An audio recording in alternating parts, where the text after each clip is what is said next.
नमस्कार, India voice देख रहे हैं आप और मैं हूं आपके साथ शिवम दुबे। वक्त हो चला है रिपोर्टर लाइव का, जहां दिन भर की तमाम बड़ी खबरों की जानकारी देंगे हमारे संवाददाता ग्राउंड जीरो से। मगर सबसे पहले हम बात करेंगे बदायूं की, जहां बदायूं डबल मर्डर केस मामले का दूसरा आरोपी गिरफ्तार हो गया। इस खबर पर ज्यादा जानकारी दे रहे हैं हमारे संवाददाता विजय कुमार। दो मासूम बच्चों की हत्या के मामले में फरार आरोपी आज गिरफ्तार हो गया है। वहीं एक आरोपी को पुलिस ने उसी रात ढेर कर दिया था।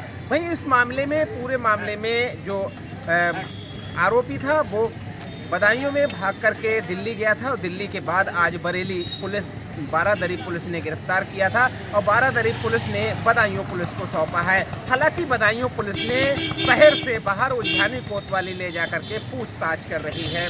इस पूरे मामले की जो जनता से लेकर के परिजन तक चाह रहे थे कि इतनी बड़ी घटना को अंजाम देने का शख्स का पीछे का मकसद क्या था और इतनी बड़ी घटना को अंजाम देने का कारण क्या था, वो कारण निकालने के लिए तमाम बदायूं की पुलिस भी इसके पीछे लगी थी। भागे हुए आरोपी के लिए बदायूं पुलिस ने कल 25,000 रुपये का इनाम रखा था और 5 टीमें गिरफ्तारी के लिए लगाई गई थी। वहीं पूरे मामले में जो है आज पुलिस ने गिरफ्तार कर लिया है और उससे पूछताछ कर रही है। हालांकि परिजनों का कहना है कि इस पूरे मामले पर पुलिस की जो सतर्कता थी उससे वो कार्रवाई से संतुष्ट है। हालांकि पकड़े गए आरोपी से अभी पूछताछ जारी है और आगे का खुलासा पूछताछ के बाद ही होगा कि इतनी जो गंभीर मामला था, इतनी मार्मिक हत्या बच्चों की गई थी, जिसमें 24 बार बच्चों पर किए गए थे और 24 बार से जो है दोनों बच्चों की हत्या हुई थी। बड़े बच्चे को 14 बार जो है धारदार हथियार से घाव दिए गए थे और छोटे बच्चे को 9, जिससे बच्चों की मौत हो गई थी। इंडिया वॉइस के लिए बदायूं से विजय राय। तो वहीं दिल्ली हाईकोर्ट से अरविंद केजरीवाल को बड़ा झटका लगा है। इस खबर पर ज्यादा जानकारी दे रहे हैं हमारे संवाददाता अजीत कुमार। राजधानी दिल्ली में कथित तौर पर शराब घोटाले के मामले में मुख्यमंत्री अरविंद केजरीवाल को ईडी के 9वें समन में आज यानी कि 21 मार्च को पेश होने का आदेश दिया गया था। वहीं इससे पहले मुख्यमंत्री अरविंद केजरीवाल ने एक बार फिर से आज दिल्ली हाईकोर्ट का रुख किया और इस मामले को लेकर के दिल्ली हाईकोर्ट में एक याचिका दाखिल की। इसी को लेकर के कोर्ट में सुनवाई हुई। कोर्ट ने ईडी को फटकार लगाते हुए साफ लफ्ज़ों में कहा कि आपके पास क्या सबूत है, आप सबूत दिखाएं। हालांकि कोर्ट की फटकार के बाद ईडी चैम्बर में जज के पास तमाम सबूतों को लेकर के पहुंची, जिसके बाद कोर्ट ने उन सबूतों को देखा और तमाम सबूतों की जांच पड़ताल की और विशेष तौर पर कहा कि ये जो सबूत हैं ये केवल कोर्ट को ही दिखाई जाएंगे। और इसके बाद अब इसकी अगली सुनवाई 22 अप्रैल तक के लिए टाल दी गई है। यानी कि अब ये कहा जा सकता है कि जहां एक और ईडी एक के बाद एक मुख्यमंत्री अरविंद केजरीवाल को समन भेजे जा रहे हैं, तो वहीं कहीं ना कहीं मुख्यमंत्री अरविंद केजरीवाल को इस मामले में थोड़ी राहत मिलती हुई नजर आ रही है। हालांकि देखना ये होगा कि मुख्यमंत्री अरविंद केजरीवाल को भविष्य में कितनी राहत मिल पाती है। लेकिन इस मामले में दिल्ली हाई कोर्ट अब अगली सुनवाई 22 अप्रैल को करेगा। इसके बाद ही इस पूरे प्रकरण का साफ तस्वीर साफ हो पाएगी। Ajit Kumar, India voice, Delhi. लखनऊ में समाजवादी पार्टी ने बीजेपी समेत कई अन्य दलों में बड़ी सेंधमारी की है। इस खबर पर ज्यादा जानकारी दे रहे हैं हमारे संवाददाता आसिफ बेग। पहले एक बार फिर से समाजवादी पार्टी ने बड़ी सेंधमारी की है। सपा प्रमुख अखिलेश यादव ने आज रालोद, बीजेपी, एआईएमआईएम और अपना दल के कई नेताओं को पार्टी ज्वाइन कराई। वहीं सपा सुप्रीमो अखिलेश यादव ने अपना दल कमेरा मुवादी के गठबंधन के बारे में खुलासा करते हुए यह कहा कि उनके साथ 2022 तक ही गठबंधन था। सपा सुप्रीमो अखिलेश यादव ने बीजेपी और रालोद पर भी जमकर बड़ा हमला बोला। बता दें कि आज सपा सुप्रीमो अखिलेश यादव ने अपने पार्टी नेताओं और पदाधिकारियों के साथ लोकसभा चुनाव को लेकर समीक्षा बैठक किया। काफ़ी देर मंथन के बाद उन्होंने आज अपने कार्यकर्ताओं को लोकसभा चुनाव में जी जान से वोट डालने का निर्देश भी दिया। वहीं सपा सुप्रीमो अखिलेश यादव ने आज रालोद, एआईएमआईएम, अपना दल, बीजेपी के दर्जनों नेताओं को पार्टी ज्वाइन कराया। उसके बाद प्रेस कॉन्फ्रेंस करते हुए उन्होंने कहा कि अगर संविधान और लोकतंत्र बचाना है तो बीजेपी को हराना होगा। वहीं अखिलेश यादव ने यह भी कहा कि जिस तरह से बीजेपी र्यूमर फैलाकर चुनाव जीतना चाहती है, अब उसके मंसूबे कामयाब नहीं होंगे। सपा सुप्रीमो अखिलेश यादव ने रालोद को डुप्लीकेट पार्टी बताया, कहा कि उनके साथ गठबंधन हुआ था तभी उनके 8 विधायक जीते थे, अब उनकी स्थिति और भी खराब हो जाएगी। सपा प्रमुख अखिलेश यादव ने प्रेस कॉन्फ्रेंस में यह भी खुलासा किया कि अपना दल कंगेरावादी से उनका 2022 तक ही गठबंधन था। लोकसभा चुनाव में अब कोई उनके साथ गठबंधन नहीं है। और अखिलेश यादव ने यह भी कहा कि जिस तरह से किसान नौजवान परेशान है, ऐसे में कहीं न कहीं जो है अब परिवर्तन की हवा चल चुकी है। अब जनता पूरी तरह से उठ चुकी है और समाजवादी पार्टी और इंडिया गठबंधन के प्रत्याशियों को इस लोकसभा चुनाव में जिताएगी। फिलहाल जिस तरह से सपा प्रमुख अखिलेश यादव ने आज यह बड़ा बयान दिया, अब देखना यह होगी कि लोकसभा चुनाव को लेकर जिस तरह से सपा प्रमुख अखिलेश यादव भविष्यवाणी कर रहे हैं, लेकिन तस्वीर क्या होगी। कैमरा पर्सन रमाशंकर यादव के साथ आसिफ इंडिया वॉइस लखनऊ। तो वहीं उत्तर प्रदेश की राजधानी लखनऊ में अखिलेश यादव लोकसभा सीटों को लेकर मंथन कर रहे हैं। इस खबर पर ज्यादा जानकारी दे रहे हैं हमारे संवाददाता रमन मिश्रा। उत्तर प्रदेश में समाजवादी पार्टी के साथ गठबंधन के बाद कांग्रेस के कोटे में 17 सीटें आई थी। अभी तक कांग्रेस ने 17 की 17 सीटों पर एक भी प्रत्याशी की औपचारिक घोषणा नहीं की है। प्रत्याशियों को लेकर अभी भी चर्चाओं का दौर जारी है। इसी विषय में आज दिल्ली में केंद्रीय चुनाव समिति में उत्तर प्रदेश की सीटों को लेकर मंथन अभी भी जारी है। बैठक में यूपी प्रभारी अविनाश पांडे और प्रदेश अध्यक्ष अजय राय भी उपस्थित हैं। केंद्रीय चुनाव समिति में कांग्रेस के जितने बड़े नेता हैं उनके साथ में यूपी के प्रभारी और अजय राय एक एक सीट पर प्रत्याशियों के चयन को लेकर चर्चा कर रहे हैं।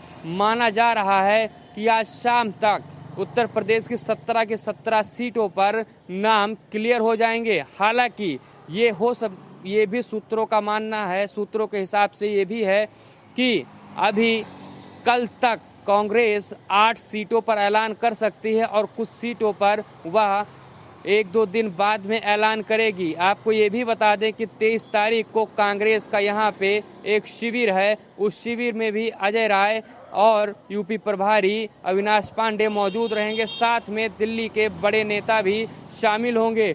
हो सकता है कि इस मौके पर प्रत्याशियों के नामों की घोषणा की जाए। कैमरामैन राहुल के साथ रमन मिश्रा, इंडिया वॉइस, लखनऊ। लखनऊ में असम से गिरफ्तार आईएसआईएस आतंकी का अलीगढ़ कनेक्शन क्या है पूरा मामला, बता रहे हमारे संवाददाता आसिफ बेग। असम में गिरफ्तार आईएसआई एजेंट हाशिम फारूकी का कनेक्शन अलीगढ़ से भी मिला है। अब एटीएस ने पूरे मामले की जानकारी एनआईए को दे दी है और जल्द ही हाशिम फारूकी को एटीएस रिमांड पर भी ले सकती है। आपको बता दें कि एनआईए ने असम से पाकिस्तानी एजेंसी आईएसआईएस के लिए काम करने वाले एजेंट हाशिम फारूकी को गिरफ्तार किया। हाशिम फारूकी का कनेक्शन अलीगढ़ मुस्लिम यूनिवर्सिटी से भी निकला है। वह यहाँ पर पढ़ाई करता था और वह कई व्हाट्सएप ग्रुपों से भी यहाँ से जुड़ा था, जिस पर अब एटीएस पूरी तरह से सक्रिय हो गई है। एटीएस अब हाशिम फारूकी के तमाम नेटवर्क भी खंगालने में जुट गई है और इस अहम जानकारी को एनआईए तक पहुंचा दी है। बता दें कि हाशिम फारूकी का परिवार पिछले 20 सालों से देहरादून रहता है और हाशिम फारूकी के पिता यूनानी हकीम हैं। और बात करें हाशिम फारूकी की तो हाशिम फारूकी कई व्हाट्सएप ग्रुप में जुड़ा है अलीगढ़ के यूनिवर्सिटी से और इस मॉड्यूल का पर्दाफाश करने के लिए एटीएस पूरी तरह से जुट गई है। एटीएस को यह भी इनपुट मिला है कि हाशिम फारूकी अपने साथियों के साथ कई स्थानों पर IED ब्लास्ट भी करने वाला था, लेकिन समय रहते हाकिम फारूकी और उसके दोस्त को NIA ने गिरफ्तार कर लिया है। हालांकि ATS रिजवान समेत 4 लोगों को दिल्ली और अन्य अलग अलग स्थानों से भी गिरफ्तार कर चुकी है। अब जिस तरह से हाकिम फारूकी का ISI कनेक्शन और उसके बाद अलीगढ़ और देहरादून से कनेक्शन सामने आया है, इससे अब ATS पूरी तरह से चौकन्नी हो गई है। कैमरा पर्सन रमाशंकर यादव के साथ आसिफ बेग, इंडिया वॉइस, लखनऊ। तो वहीं असम से गिरफ्तार हुए आईसिस के प्रमुख का उत्तराखंड कनेक्शन क्या है, बता रहे हमारे संवाददाता तुषार गुप्ता। एजेंसी ने असम से हारिस फारूकी जो ISIS के इंडिया चीफ बताए जाते हैं उसको गिरफ्तार किया है और उसके साथ अनुराग को भी गिरफ्तार किया गया है। अनुराग को बताया जा रहा है कि कुछ ही दिनों पहले उसने इस्लाम कबूला है और कुछ ही दिनों के लिए बाद की प्लानिंग कर रहे थे, कुछ बड़ा इंडिया में करने की प्लानिंग कर रहे थे। वही लगातार जो केंद्रीय एजेंसी है ATS है वो लगातार हारिस फारूकी की तलाश कर रही थी और जिसके बाद जो केंद्रीय एजेंसी है उन्हें बड़ी सफलता मिली है और अब हारिस फारूकी का सीधा कनेक्शन देहरादून से बताया जा रहा है। देहरादून में जो उनका परिवार है लंबे समय से रह रहा था। सूत्रों के अनुसार अगर मैं बात करूं तो लंबे समय से करीब 10 सालों से जो फारूकी है वो अपने घर नहीं पहुंचा था और उसके पिता की भी बात करूं तो पिता भी कुछ दिनों से गायब बताए जा रहे हैं। जो गांधी रोड है वहां पर जो यूनानी दवाखाना है उसके पिता लंबे समय से चलाते हैं। वहीं अगर मैं बात करूं तो फिलहाल जो पुलिस है वो लंबे समय से उसके परिवार की तलाश भी बातचीत भी कर रही थी, उनसे जानकारी भी ले रही थी फारूकी के बारे में, लेकिन एक बड़ी सफलता मिली है। लेकिन सीधा कनेक्शन अब देहरादून से बताया जा रहा है फारूकी की। अब देखना होगा कि पुलिस है और साथ साथ जो केंद्रीय एजेंसी है किस तरह से आगे की जांच बढ़ाती हुई नजर आएगी। कैमरा जर्नलिस्ट निशांत चौहान के साथ मैं तुषार गुप्ता, इंडिया वॉइस, देहरादून। तो वहीं दिल्ली की सभी सीमाओं को खोलने की प्रक्रिया तेज हो गई है। इस खबर पर ज्यादा जानकारी दे रहे हैं हमारे संवाददाता अजीत कुमार। चलते बंद किए गए दिल्ली की सीमाओं पर अब राहत देखने को मिलती हुई साफ दिख रही है। आपको बता दें कि किसान आंदोलन के कारण दिल्ली की तमाम सीमाओं को पूरी तरीके से सील कर दिया गया था। उसके बाद लगभग 1 महीने से ज़्यादा का समय बीत गया है और अब तमाम जो बॉर्डर्स हैं उसको धीरे धीरे खोलने की जो प्रक्रिया है वो शुरू कर दी गई है। मैं इस वक्त मौजूद हूँ दिल्ली के टिकरी बॉर्डर पर। अगर टिकरी बॉर्डर की अगर तस्वीर की बात करूँ तो आपको बता दें कि कुछ समय पहले इस जहाँ एक और इस सड़क को आंशिक रूप से खोल दिया गया था, तो वहीं अब इस सड़क की अगर हम बात करें तो लगभग यहाँ पर वाहन चालकों के लिए काफ़ी ढील दी गई है। अगर फोर्स की तैनाती की बात करें तो फोर्स की तैनाती को भी यहाँ से काफ़ी हद तक हटा दिया गया है ताकि जो सड़क यातायात है एक बार फिर से पहले की तरह दुरुस्त हो सके। वहीं अगर मैं आसपास की मार्केट या फिर पेट्रोल पंप इन तमाम चीज़ों की बात करूं तो यहाँ भी अब आम तौर पर पहले की तरह चहलकदमी साफ तौर पर देखने को मिल रही है। सारी जो मार्केट है वो भी पूरी तरीके से अब एक बार फिर से पहले की तरह खोल दिए गए हैं और यहाँ पर रौनक भी लगभग कहा जा सकता है कि साफ देखते ही बन रही है। यानी कि साफ कहा जा सकता है कि भले ही 1 महीने से ज़्यादा का समय बीत गया हो, लेकिन अब दिल्ली की बॉर्डर को धीरे धीरे जो खोलने की प्रक्रिया है वो भी तेज कर दी गई है। Ajit Kumar, India voice, Delhi. तो वहीं रायबरेली में लोकसभा चुनाव की तैयारियों में समूचा जिला प्रशासन जुट गया है। इस खबर पर ज्यादा जानकारी दे रहे हमारे संवाददाता राजू तिवारी। लोकसभा चुनाव के मद्देनजर रायबरेली जिला प्रशासन एक्टिव मोड में देखने को मिल रहा है। बता दें कि जहां एक और राजनीतिक पार्टियों में कसमकस चल रही और उनके द्वारा तैयारियां की जा रही, तो वहीं जिला प्रशासन भी पूरी तरह से निष्पक्ष चुनाव कराने को लेकर एक्शन मोड में देखने को मिल रहा है। बता दें कि ADM राजस्व एवं वित्त के द्वारा कलेक्ट्रेट परिसर में बनाया गया निरीक्षण भवन, जिसका उनके द्वारा निरीक्षण किया गया और जहां पर रायबरेली जिला प्रशासन के द्वारा सभी अखबार, चैनल व सोशल मीडिया पर नजर रखी जाएगी, उसका एक प्लेटफॉर्म बनाया गया है। उसका निरीक्षण करते हुए जानकारों की माने तो यहाँ पर इसी प्लेटफॉर्म पर जो सोशल मीडिया है, अखबार है और जो चैनल हैं उनकी निगरानी की जाएगी। तो साफ तौर से देखा जा सकता है कि रायबरेली जिला प्रशासन फुल एक्शन मोड में है और उसके द्वारा शांतिपूर्ण व निष्पक्ष चुनाव कराने को लेकर आगाज भी किया जा चुका है। वहीं रायबरेली जिला अधिकारी हर्षिता माथुर की बात करें तो उनके द्वारा ये पूर्व में भी कहा गया है कि रायबरेली जिला प्रशासन के द्वारा तैयारियां कर ली गई हैं और जो भी बची तैयारियां हैं उनको करने में जिला प्रशासन लगा हुआ है। बता दें कि रायबरेली जिला प्रशासन के द्वारा जो मीडिया सेंटर बनाया गया है वो कलेक्ट्रेट परिसर में बनाया गया है। वहां पर 3 शिफ्टों में लोगों की ड्यूटी लगाई जाएगी और वहां पर चैनल, अखबार व सोशल मीडिया पर नजर बनाई रखी जाएगी। और ऐसे में कहीं ना कहीं पूर्व में भी बताया गया था जिला अधिकारी के द्वारा कि सोशल मीडिया पर जो लोग हैं वो चुनावी समय में कहीं ना कहीं लोगों को गुमराह करते हैं और गलत खबरों का प्रसारण करते हैं, तो उस पे भी उनके द्वारा कड़ी निगरानी रखी जाएगी। तो इस तरह से देखा जा सकता है कि रायबरेली जिला प्रशासन के द्वारा लोकसभा चुनाव को निष्पक्ष कराने के लिए कवायद की जा रही है और इस पर पूरी तरह से जिला प्रशासन एक्शन मोड में देखने को मिल रहा है। Raju Tiwari, India voice, Raebareli. तो वहीं उत्तराखंड में लोकसभा चुनाव का चुनावी दंगल और भी रोचक होता जा रहा है। इस खबर पर ज्यादा जानकारी दे रहे हैं हमारे संवाददाता अभय कैंतुरा। उत्तराखंड में लोकसभा चुनाव को लेकर सियासत गरमाने लगी है। जैसे जैसे समय गुजर रहा है, जैसे जैसे नामांकन तिथियां नजदीक आ रही है, ऐसे में समझा जा सकता है कि जो प्रक्रिया है या जो सियासी दलों के जो आरोप है वो भी एक दूसरे पर और तेज होते हुए नजर आ रहे हैं। बीजेपी जहां 400 पार का नारा लेकर चल रही है, जनता को साथ जोड़ने का काम कर रही है, तो वही विपक्षी दल अब भी सत्ताधारी दल पर आरोप लगाने का काम कर रहे हैं कि सत्ताधारी दल डराने का, धमकाने का काम कर रहे हैं ताकि विपक्ष टूट जाए और ये चुनाव सीधे तौर पर सत्ता पक्ष की ओर मुड़ सके। लेकिन जिस प्रकार से सियासत चल रही है, ऐसे में जनता भी हर चीज को देखने का काम यहाँ पर कर रही है और दूसरी तरफ निर्वाचन ड्यूटी में वो लगातार काम कर रही है ताकि चुनाव प्रभावित ना हो। यानी ऐसी जगह जहाँ पर चुनाव प्रभावित हो सकता है, सरकारी बिल्डिंगों जो पोस्टर लगे, बनने लगे, उनको हटाने का काम भी यहाँ पर हो चुका है। लेकिन आरोप प्रत्यारोप के दौर की सियासत में सीधे तौर पर जो राजनीति है उत्तराखंड में वो गरमाने लगी और आरोप प्रत्यारोप के दौर जारी है। कैमरामैन हसना था, अभय केंतुरा, इंडिया वॉइस, देहरादून। तो वहीं मैनपुरी में भूमाफियाओं का जमीन कब्जा करने का वीडियो वायरल हो रहा है। क्या है पूरा मामला, बता रहे हमारे संवाददाता मुकेश।